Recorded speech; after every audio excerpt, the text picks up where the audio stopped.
Sequel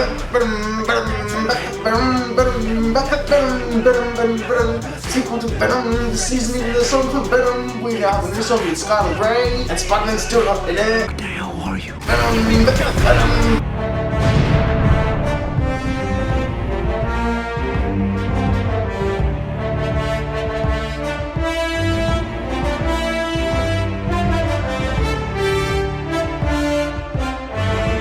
Hello everyone and welcome back to the channel. Today we're talking about Venom, Let There Be Carnage. First up, I just want to say that this is both going to be a non-spoiler and a spoiler review. I'm going to not spoil anything because a lot of people here still have not seen it, so no spoilers first and foremost, and I'll give you my thoughts. Then I'll dive into the post-credit scene which you all want to hear me talk about. So no spoilers, what did I think of the film? I can't stand it.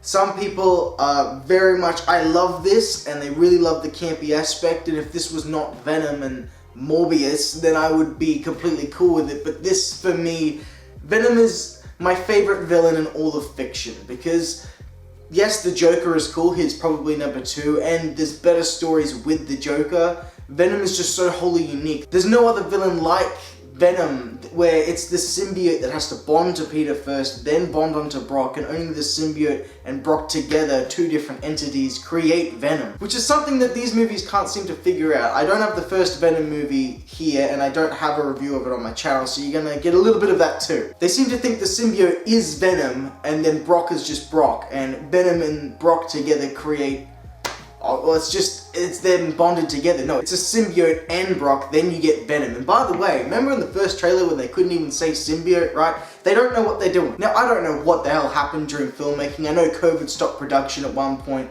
Andy Serkis is great with creating CGI and knowing where to place the camera ahead of time because he's worked with motion capture so much. But man, was this just a dumpster fire in my eyes, because for me, as someone that really loves this character and how unique it is and how it's a complex character that perfectly rivals Spider-Man, when it comes to these movies, it's a bit of a tough subject for me to talk about, because usually it's something that's not being faithful, and it's something that I want to be faithful to the source material. Well, this is faithful to the 90s camp that Venom was. It's actually pretty accurate, but that's not something that I want. Growing up, I had my own ideas of what Venom should be and should look like and should act, and I've always thought that what Venom is and what the symbiote is, the idea of this thing latching onto you and then crawling up your arm against your will and bonding with you, it's terrifying. If I saw Venom in front of me, I should be terrified, not laughing. Maybe the 90s camp was that, but it could be something much better. In my eyes, it's like we're getting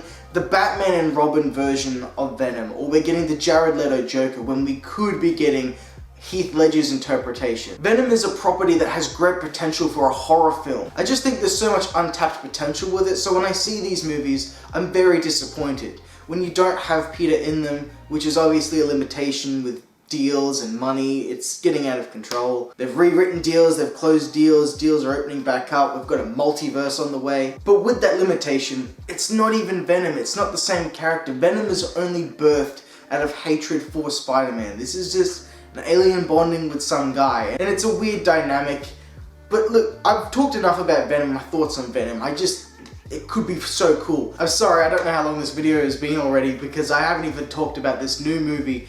But this is the way I kind of run things. I just talk, I let myself express how I feel about these movies, and this is gonna be one of those videos where there's no script. I'm just kind of spewing my thoughts out and telling you exactly what I thought. So on this channel, I haven't talked about the first Venom movie, and that's not what I'm gonna completely cover here, but what do I think of Tom Hardy as Eddie Brock? I think he's a good casting choice. I think you could do something awesome. Hardy here is doing what he's being told and as directed, and for whatever is going to fit in this movie. Because if he was to turn around and give us a very serious interpretation of Eddie Brock and the symbiote, where the rest of the movie is trying to be a bit more lighthearted, and first one and even this one, it's definitely not gonna work. So he does what he has to here. Is it something that I like? No, not really. There's gonna be Carnage. Thank God they got rid of the bloody wig from the first film, okay? No longer do we have Ronald McDonald Cletus Kasady. We've finally got... That's the best thing I can say about Venom 2 Let There Be Carnage, or Venom Let There Be Carnage, is they fixed his hair. His hair works. Woody Harrelson? No, look, I love Woody Harrelson, alright? I really love Zombieland, and I should love Venom because Ruben Fleischer directed both, but I love him in Zombieland. I love Woody Harrelson.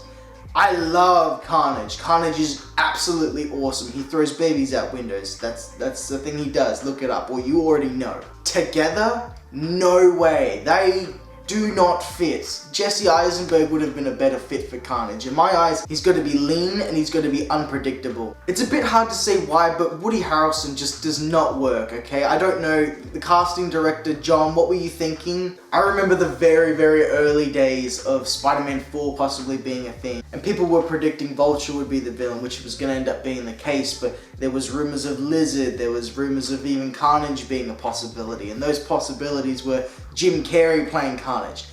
That's better, that's right. He takes some of the mannerisms and energy that he puts into his roles in like Ace Ventura, but you put it under a dark light, you could get a very good Carnage. I always thought, oh my god, I'm having a blank on the actor's name, but Ian from Shameless, or he also plays Joker in Gotham, he's who you should have gotten. He would have been fantastic. A bit like how Heath Ledger brought a fresh twist to the Joker, he would have done the same thing with Carnage. Carnage should be out of control. His first priority, killing everyone and anything and not thinking too much. Not thinking about, okay, I've broken out of prison, now I'm gonna get a clean haircut and this weird red tiger skin jacket because it matches the symbiote and start wearing a chain. None of that works for me. You should just be wearing blue jeans and a white t-shirt. That's much easier to do financially too. Shriek's awesome in this film. She acts as Cletus Kasady's love interest. Now, although this was something utilized in Maximum Carnage, I don't like the idea of him having a relationship. I like the idea that Cletus Kasady doesn't give a fuck about anyone and won't love anyone and will turn his back and just kill everyone. There's a point in this film, and look, I don't like this movie. I don't care for this movie. I don't think you should waste your money seeing this film. For a general going audience member that does not care like I do, you'll have a fine time, I suppose. I think people that liked the first movie won't like this film. It's done by Andy Serkis, so it's under a different director, and it's very short, which is good. At least for cinemas, they can run the movie over and over, and it's nice to have a shorter comic book film for once. That's another pro. I keep going on tangents and slipping away, but there's this point where, and I don't know if I'm jumping into spoiler territory, it'll be extremely light. If you really don't want to know, and I'm telling you, it's really not much, you can mute the video and then you can unmute it as soon as I clap, so you visually have something. It won't take me long. Alright, mute the video now. Okay, so for people that don't care as much, and it's really not much. Cletus Kasady, towards the end of the film, is kind of forced to make a choice between the symbiote and Shriek, and he keeps trying to choose Shriek. And the idea that Cletus Kasady would give up this power that could help him create so much destruction just does not resonate with me. It's not Carnage. Okay, we're back. Alright, there's a lot you're not seeing where I'm going on tangents and I start to get a little bit too spoilery. Look, so I'll wrap up my final thoughts on Venom Let There Be Carnage now and whether I think you should see it. If you're not a superhero fan, don't watch it. If you are a superhero fan and you liked the first Venom, I don't know if you're entirely going to enjoy this. There's like a 50-50 chance that you either want to double down on the humor and silliness, or you really did like some of the more serious tones that it tried to make in the first film. The movie is, and I can't believe I'm saying this about a Venom movie with Carnage in it, is a rom-com. It just, if you separate your mind from the trailer and everything that's coming, and you think of just like textbook like Venom, like this is my introduction to Venom and Carnage, the Venom saga from the '94 cartoon. Think of Venom and Carnage in a movie, and it's a rom-com. Do you see my problem? Do you see why I'm struggling with this film? At this point, I'm just going to keep droning on forever, so I'm going to give you a grade, which will help tell you what I think. I'm going to give Venom Let There Be Carnage a 3 out of 10. I just can't stand it. For me, I just love the character and hold it so close. I can't stand it. Outside of the fact that I am a huge fan and I am biased to this because I love the property so much. Is it a good movie? Does it work? No, it just doesn't work. Not for me. I think even if you're not a massive fan of Venom, that this movie isn't going to hit like the first one did. And even then, I didn't like the first Venom. So that's my thoughts. Now I'm going to get into spoilers because I'm going to talk about post-credits and all the other nitpicky things, so if you want to hang around for a long ass discussion, feel free to do so. Now I'm going to get into spoilers for everyone else that's about to leave. Thank you for watching. If you liked it, consider liking the video, it helps me out a lot, or consider subscribing if you want to hear more about this guy that really likes a fictional character that's black liquid. I don't recommend you waste your time seeing it. Wait for it to come out on a streaming service. Okay, spoilers everybody. So, what should I start with? There's just so much. What did I actually really like? I like the fact that the final battle takes place in a church. I like that Cletus Kasady's hair is fixed, like I said.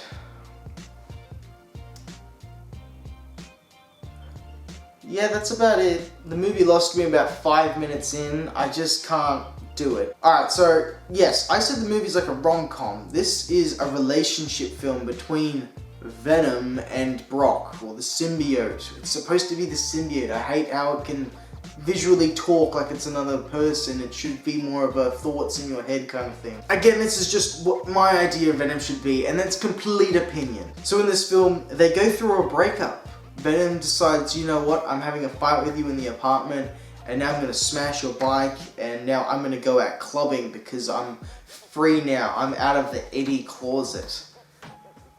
Get it? It's a gay joke. So Venom then puts on a lot of glow sticks and he gets on the mic. It does a mic drop. If you haven't seen it and you don't care for spoilers, I don't know how the fuck this makes any sense to you, but this is real. I'm not taking the piss. I can't believe what the fuck I'm seeing. I've wanted Venom for years. And now we're finally gonna get it, and it's this. I don't know how 10-year-old me would have felt. Would I have enjoyed it? I have no idea. I don't think I would have. I liked the more serious stuff. Which is weird. These movies like to swing for a mature rating, not a PG rating, but they play like they're for kids. Eventually, Eddie and Venom begrudgingly come together to realize that they're meant to be together, and that's the reason they can beat Carnage, because they have a symbiotic relationship where he doesn't, because Cletus Kasady wants to be with Shriek, not the symbiote, and they're fighting with one another. There's just so much that I don't like. I don't know why Dan is there, and the love interest aspect of things, I don't think it really matters. I hate how Venom is in Eddie's ear between every sentence in the film, everything. In the first film where it might have had a little bit of charm, here it becomes incredibly annoying very quickly. As a movie, this one doesn't have much to offer that the first one didn't have. Other than, look, it's got Carnage. I like that the tendrils come out of Carnage, but I hate the design. I really hate this narrow-faced look, and the best way to show that is the pop vinyls, right? Take like the normal Venom pop vinyl, and then look at like the Venom and Carnage pop vinyls. They've got this narrowed look with way too many teeth in the eyes, they're too squinty. This is personal, alright? I'm just expressing my opinion, okay? I'd much rather see Venom in this, in the second version of this, because it's gonna be freaking awesome and deadly and insane, and I'm excited because it's gonna be good. I have full faith in Insomniac, it's gonna kick ass. Rather than see everything that they're planning on doing in the Marvel Cinematic Universe, which I will talk about now. So, post-credit scene. Venom is chilling out in the Bahamas because, I don't know if it's the Bahamas, they're on the run because Venom exists and everyone knows now. And while sitting there, and look, this is a confusing post-credit scene, I get it, but general audiences, you could get pretty confused. Because Venom's sitting there saying, yes, we've known millions of civilizations and all sorts of stuff. If we showed you any amount of information that we know, your mind would surely explode. And as soon as Venom goes to show him a bit of information, he's like, hey, okay, you want to hear it? Here it is.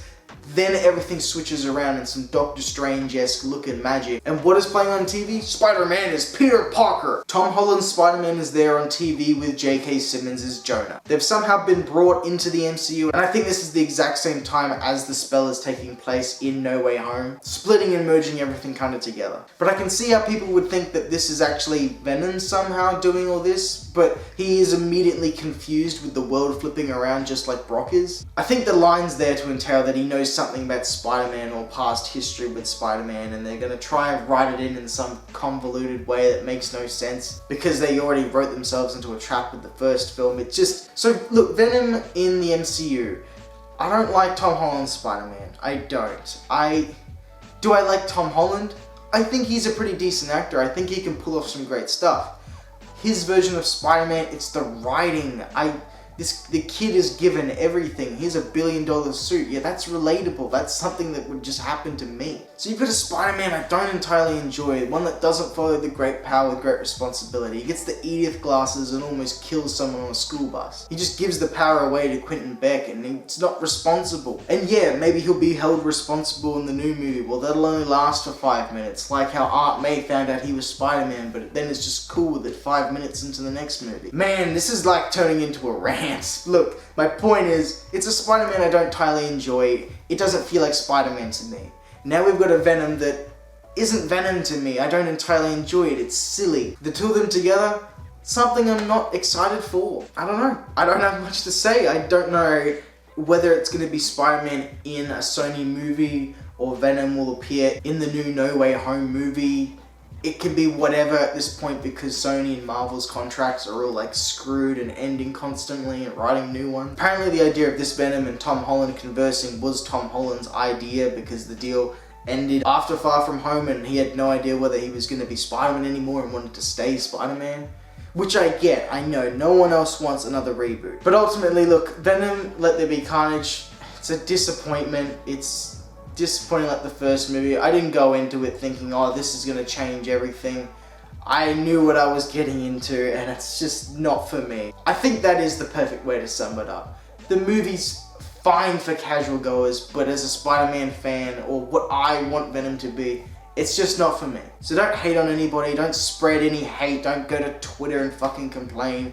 It's just not for us. The way to tell them that we don't like it is to not pay to go and see it. Which is what I'm actively trying to do, I suppose. Don't waste your money, wait for it to come to a streaming service. So if you've made it all the way through to what I think is a pretty long review, at least for me. I'm sorry that I haven't been reviewing much. I'm coming back, I'm making things, and hopefully this longer video makes up for it. But if you've made it all the way through, thank you so much for watching. If this is something you want to see more, do you agree with my Spider-Man opinions? Is that something do you get it? Are we connected or are we completely on different islands? You know, have a discussion with me. Have a discussion with each other down below. I don't care. If you liked the video and this is something you want to see more of, consider dropping a like or subscribing because it helps me out. You know how all this stuff works. You live on YouTube with me. I'm going to stop this video because I'm considerate and you have other YouTube videos to watch. So thank you again for watching and I'll see you guys next time. Bye guys.